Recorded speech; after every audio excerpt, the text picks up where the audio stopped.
Shalom, Haverim. Hoje nós vamos tratar do seguinte tema: se o Eterno proibiu os sacrifícios humanos, como explicar o sacrifício de Yeshua HaMashiach? Eu gostaria que você prestasse muito atenção, que este é um tema em que eu trarei informações impactantes, inclusive sobre algumas descobertas arqueológicas.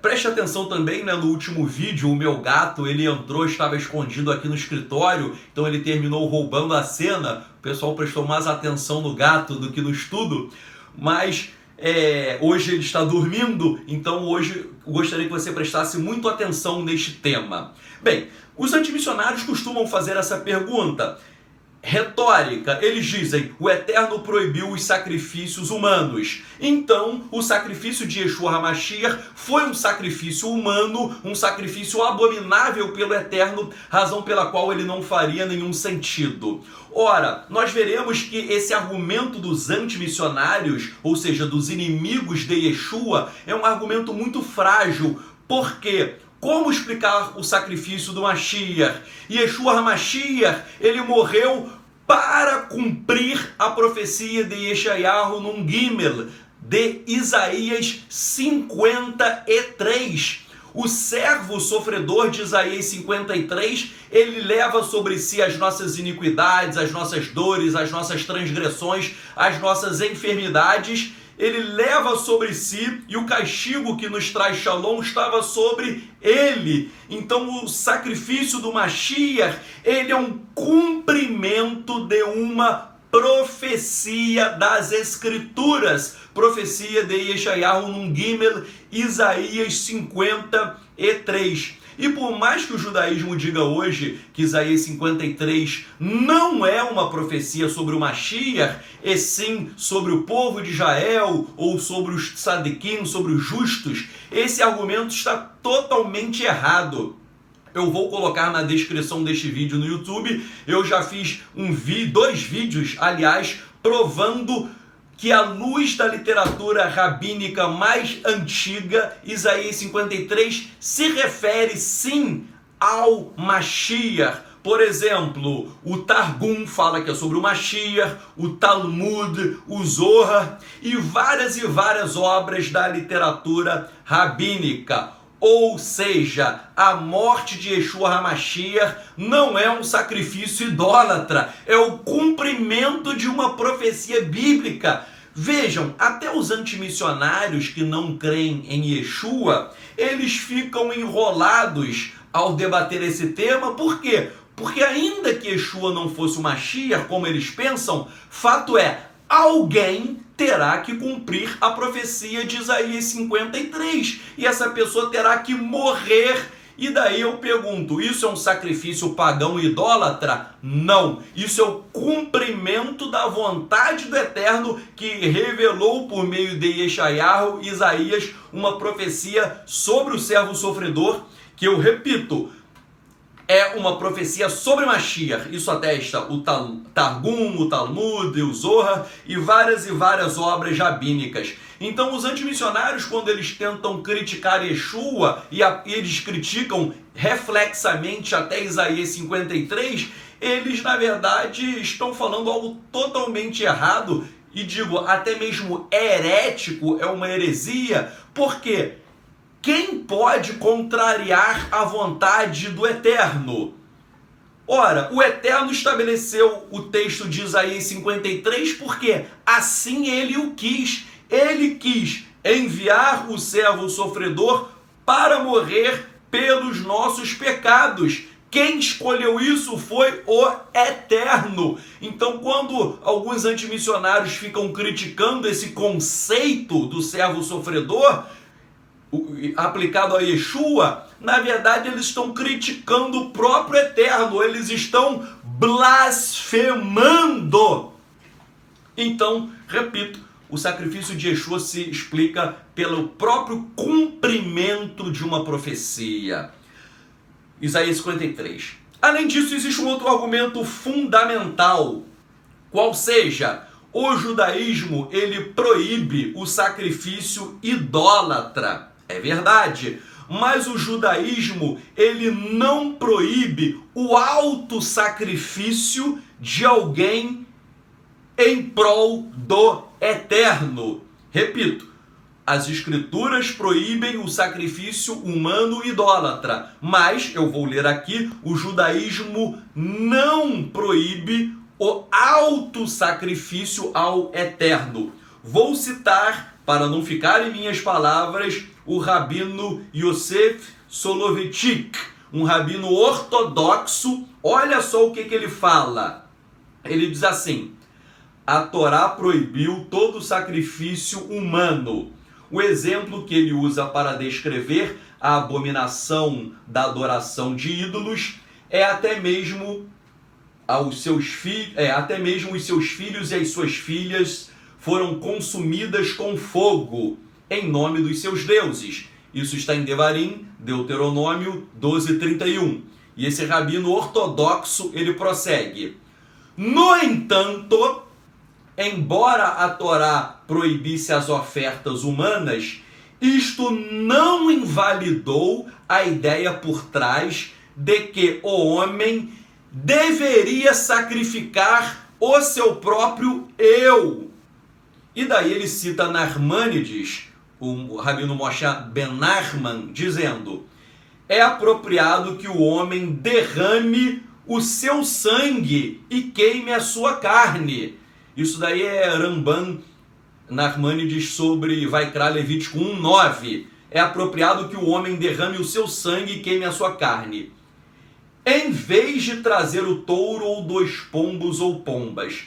Deus não busca ofertas do homem. Ele procura o próprio homem. E daí, olha só o que ele está dizendo. Vou continuar a leitura. Este é o fundamento da prática sacrificial e é nessa ideia que a história da amarração de Isaac é baseada. Lembram que Abraão levou Isaac para sacrifício? Isso foi Abraão levando o seu próprio filho a sacrifício por ordem do Eterno. E ele diz assim: no autossacrifício incondicional do corpo e da alma, a fé judaica é fundada.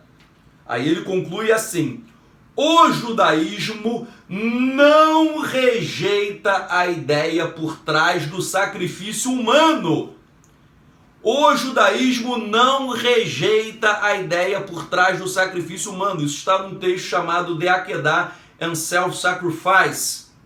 Então vejam só, esse rabino ele está dissertando sobre a Akedah. Akedah literalmente significa amarração. É aquele episódio que Abraham ele levou Isaac, Abraão levou Isaac para ser sacrificado. Isso está em Bereshit, Gênesis, capítulo 22. E vocês lembram que Isaac ele é amarrado, por isso que é chamado de Akedah. Quando Abraão vai matar o seu próprio filho por ordem do Eterno, o Eterno que mandou esse auto-sacrifício, o Eterno vai e impede esse ato e depois ele provê um cordeiro substitutivo. Essa ideia que fundamenta o judaísmo, diz esse rabino ortodoxo e vários outros, que é a ideia de alguém se auto-sacrificar para o Eterno. O Eterno, ele exige de nós um autossacrifício, ou seja, que nós estejamos dispostos a entregar a nossa própria vida para servir ao Eterno. Por isso que esse rabino fala, o fundamento do judaísmo é o autossacrifício, é alguém que se entrega voluntariamente para fazer a vontade do Eterno, ainda que a vontade do Eterno seja uma vontade extrema, no sentido de que Abraão ele teria que sacrificar o seu próprio filho, o seu filho amado. Então esse rabino diz que o judaísmo não rejeita a ideia por trás do sacrifício humano, tanto é que o Eterno mandou Abraão levar Isaac para sacrifício. Então vejam só, Raverim, uma coisa que a Torá proíbe é o sacrifício idólatra. É você oferecer sacrifícios humanos aos falsos deuses. Isso a Torá proibiu, sacrificar os seus próprios filhos aos deuses. Outra coisa é você fazer um auto-sacrifício, você entregar a sua própria vida para fazer a vontade do Eterno, tal como ocorreu na história de Abraão e Yitzhak. Ah, mas Isaac não morreu, mas ele estava disposto a morrer. Ah, Abraão não sacrificou o seu próprio filho? Ele sacrificou sim, no seu próprio coração. Abraão estabeleceu que ele estava disposto a matar o seu próprio filho. Então, na verdade, Abraão ele matou o seu próprio filho no seu coração porque ele iria levar os atos até as últimas consequências. E Isaac, ele se entregou como oferta sacrificial. O Midrash fala que Isaac tinha 37 anos de idade. Geralmente as pessoas acham, né, por conta de desenho animado e pinturas cristãs, que Isaac era um garotinho aí de 4, 5 anos. Não, Yitzhak, diz o Midrash, ele tinha 37 anos. Ele era um homem maduro, ele sabia que ele estaria sendo levado a sacrifício, mas mesmo assim ele se entregou como uma oferta viva, um ato de autossacrifício que é louvado pelo judaísmo. Repito, Rabino Yosef Soloveitchik dizendo que o judaísmo não rejeita a ideia do sacrifício humano no sentido de você se entregar para o eterno. E foi exatamente isso que Abraão fez com Yitzhak, e é exatamente isso que Yeshua fez. Ele fez um auto-sacrifício, tal como Isaac estava disposto a morrer, Yeshua também esteve disposto, ele foi até as últimas consequências, entregando a sua própria vida para fazer a vontade do Eterno, e assim o fazendo, ele cumpriu Yeshayahu Nun Gimel, ele cumpriu Isaías 53.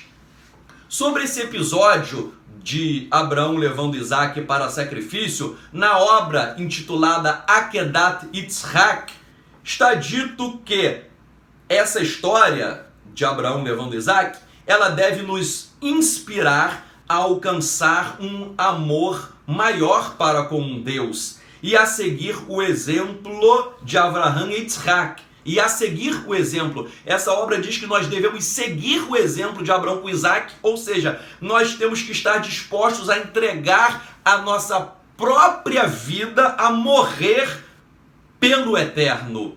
Isso aconteceu várias vezes na história do povo de Israel, por exemplo, na época dos Macabeus.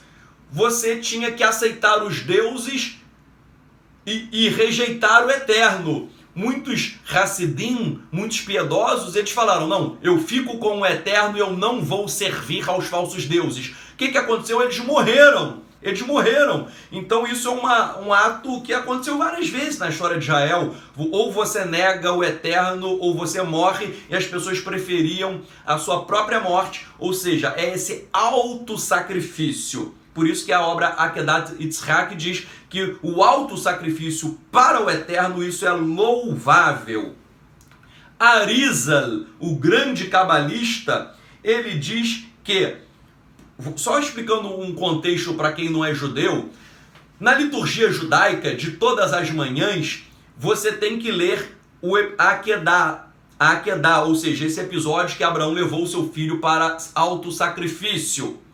Você tem que ler aquilo ali, faz parte da liturgia, todo os Sidurim é o plural de Sidur, que é o livro judaico de orações. Todo Sidur, não importa se é Askenaz, se é Sefarad, sempre tem isso para você recitar. E qual a importância de recitar esse episódio de Abraão e Isaac na liturgia judaica? Arizal, o grande cabalista, ele vai dizer que a recitação da Akedah, essa história, na liturgia judaica, traz expiação para aqueles que se arrependem sinceramente.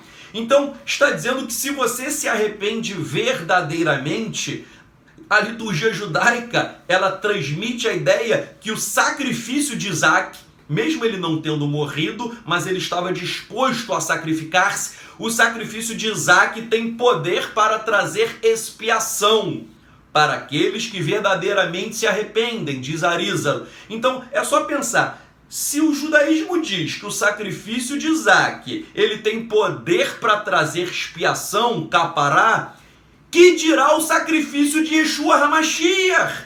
Porque Yeshua, ele é maior do que Abraham, Yitzhak e Yaakov, Abraão, Isaac e Jacó. Yeshua HaMashiach, ele é maior do que o próprio Moshe, ele é maior até do que os anjos ministradores. Quem diz isso? O Midrash Tanhuma fala expressamente que Mashiach é maior do que todos os patriarcas, Mashiach, ele é maior do que Moshe, ele é maior até mesmo do que os anjos ministradores. Então vamos aplicar o Kol Vachomer, esse raciocínio do leve pesado. Quem pode o mais, pode o menos. Se o próprio sacrifício de Isaac traz expiação dos pecados, isso é o que diz Arizal. Então, por esse raciocínio, com mais razão, o sacrifício de Yeshua HaMashiach, porque Yeshua é maior do que Yitzhak, porque ele é Mashiach, o sacrifício de Yeshua vai trazer expiação, sim. Vejam só uma coisa interessante. Quando Abraão estava levando Yitzhak, Isaac para sacrifício, Yitzhak perguntou para Abraão: cadê o cordeiro para ser sacrificado? Onde está o cordeiro? E aí em Bereshit, Gênesis 22:8, Abraão responde assim: Elohim irelo haseh, Elohim verá para si o cordeiro. As traduções em português cristãs colocam Elohim, Deus proverá o cordeiro. Aqui em hebraico está ire, que tem o sentido de ver. No ver, no sentido que ele vai prover. Não está totalmente errado. A ideia é que ele vai prover.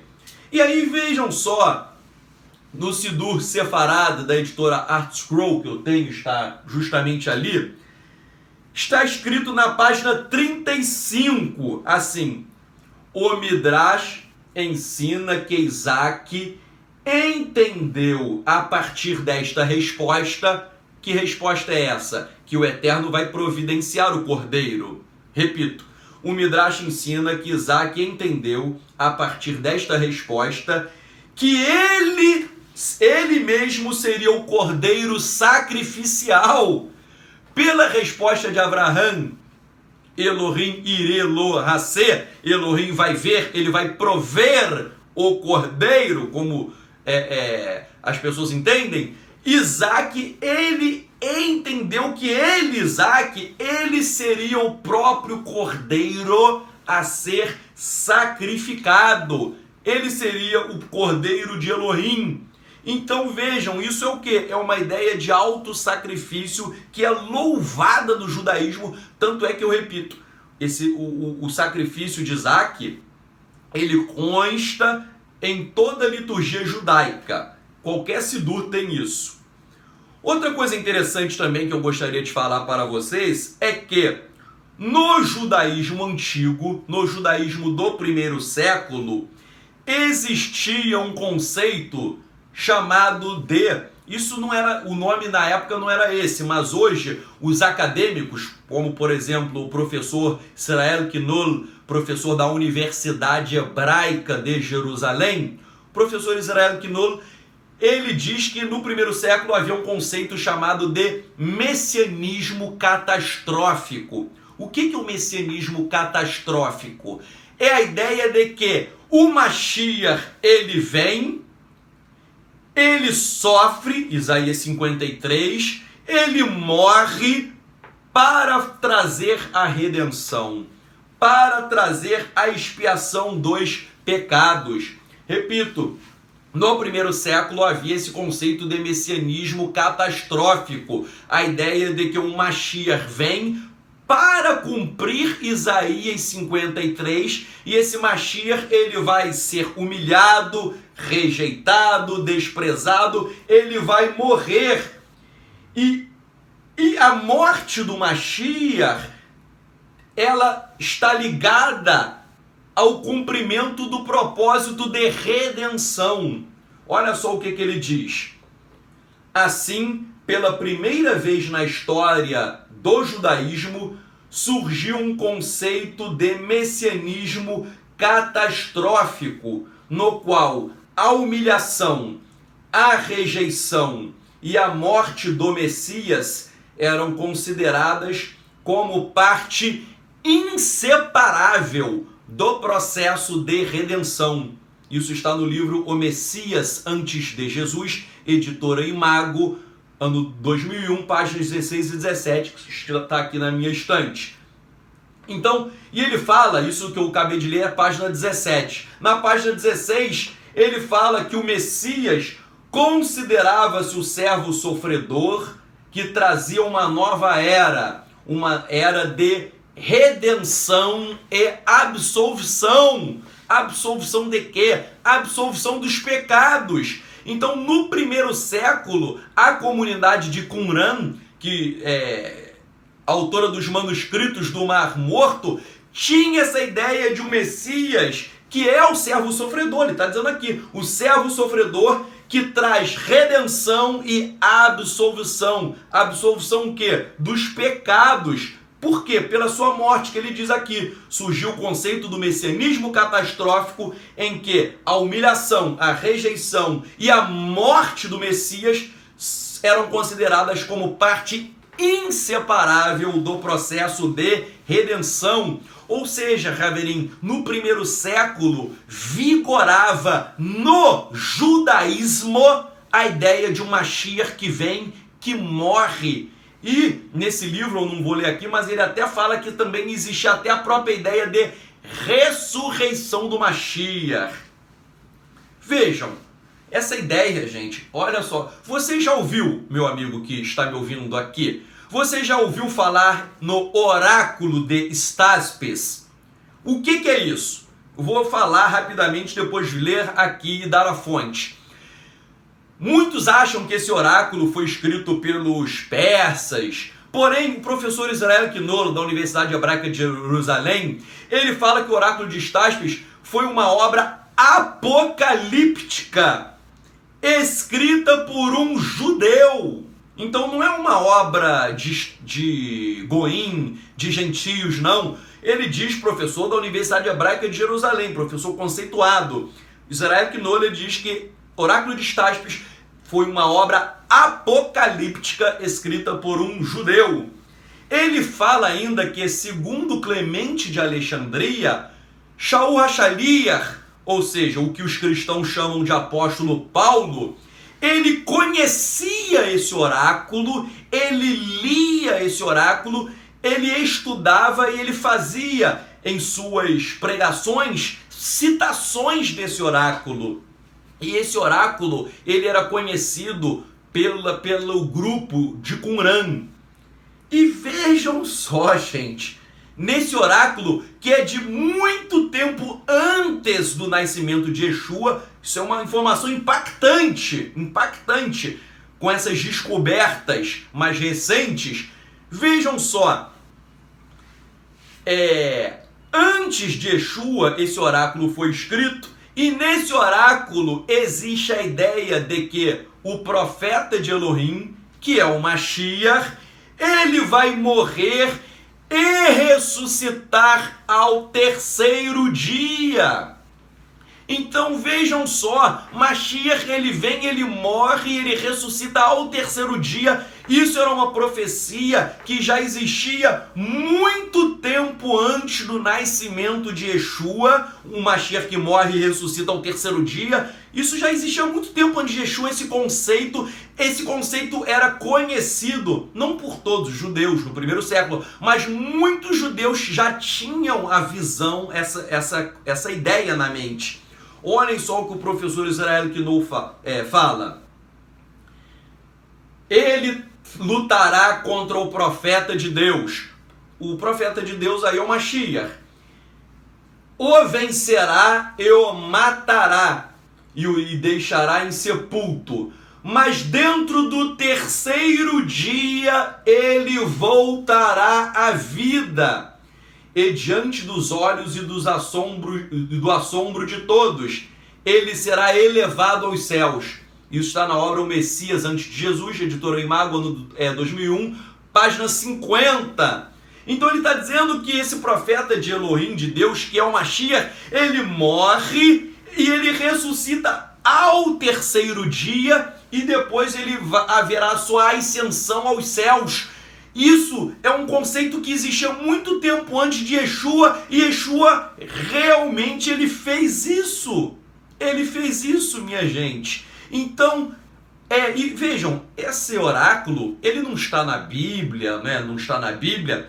Eu não estou defendendo que tudo desse oráculo é verdadeiro. Não é isso que eu estou dizendo, que você tem que pegar esse oráculo e fingir que é Bíblia. Não é isso. Mas eu quero dizer que esse oráculo, é um oráculo judaico, ele transmite uma tradição judaica anterior a Yeshua, dizendo que o Mashiach vem, ele morre e ele ressuscita ao terceiro dia. Então o que Yeshua fez já era esperado, não por todos os judeus, que nem todo mundo sabia, mas muitos judeus já tinham isso em mente.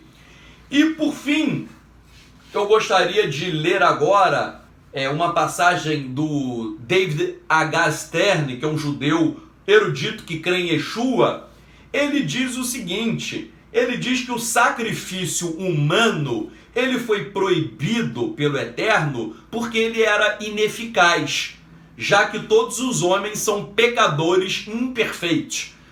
Como que eu posso fazer um sacrifício humano se o ser humano é imperfeito? Então, o sacrifício humano, obviamente, ele teria que ser proibido pelo Eterno.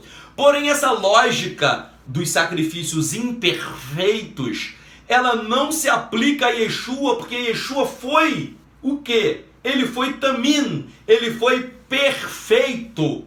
E daí ele fez um auto-sacrifício perfeito. Tal como Isaac, ele também se entregou para auto-sacrifício, mas Isaac a gente sabe que não era uma pessoa perfeita. Então, o David Stern, ele diz assim: os judeus questionam como o sacrifício de Yeshua pode ter sido eficaz, dado que Deus odeia os sacrifícios humanos.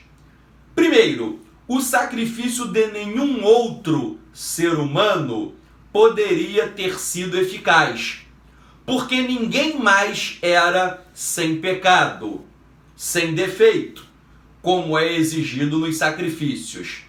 Segundo, o ódio de Deus pelo sacrifício humano mostra ainda mais o quanto ele nos amou.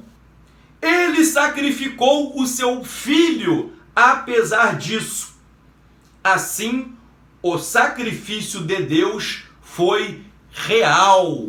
Isso está no livro Messianic Judaism, A Modern Movement with an Ancient Past, edição de 2007, páginas 96 e 97. O argumento dele aqui é o seguinte: sacrifício humano não pode ter, por quê? Por uma razão óbvia: os seres humanos são imperfeitos, então não tem como fazer um sacrifício humano. Lembram, quando o Eterno mandava sacrificar os animais tinham que ser perfeitos, sem mancha, sem mácula, sem defeito, não podia ser coxo, cego. Então até os animais tinham que ser perfeitos para o sacrifício. Então o sacrifício humano é proibido por quê? Para preservar a vida, óbvio. E 2, porque os seres humanos são imperfeitos, então eles não podem ser levados a sacrifício. Mas isso não se aplica a Yeshua, porque Yeshua ele foi Tamim, ele foi perfeito, então ele fez um auto-sacrifício para nos salvar. Esse é o primeiro argumento do David H. Stern.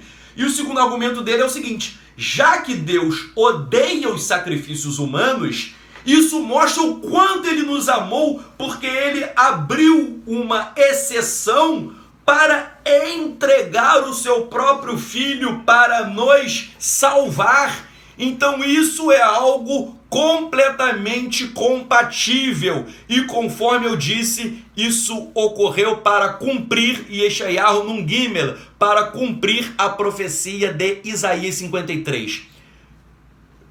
Então, encerrando esse shiur, o sacrifício de Yeshua é um sacrifício aceito pelo Eterno, não foi um sacrifício idólatra, porque foi ordenado pelo próprio Eterno em Isaías 53. E como eu demonstrei aqui, o próprio judaísmo não rejeita a ideia em si do autossacrifício, e um exemplo disso é o autossacrifício de Yitzhak, de Isaac, e isso é louvado. Citei aqui o rabino Yosef Soloveitchik, no sentido de que o judaísmo não rejeita a ideia por trás do sacrifício humano. Que o Eterno te abençoe e te guarde. Me chame Yeshua HaMashiach, em nome de Yeshua HaMashiach. Expiação capará somente pelo sangue derramado de Yeshua HaMashiach. Só Yeshua HaMashiach pode te dar Haye Olam, a vida eterna, porque o sacrifício dele foi perfeito. Por isso que temos que ter emuná shelemá, uma perfeita fé, uma perfeita confiança no sangue do Cordeiro de Elohim que tira o pecado do mundo. Que o Eterno te abençoe e te guarde. Shalom, shalom.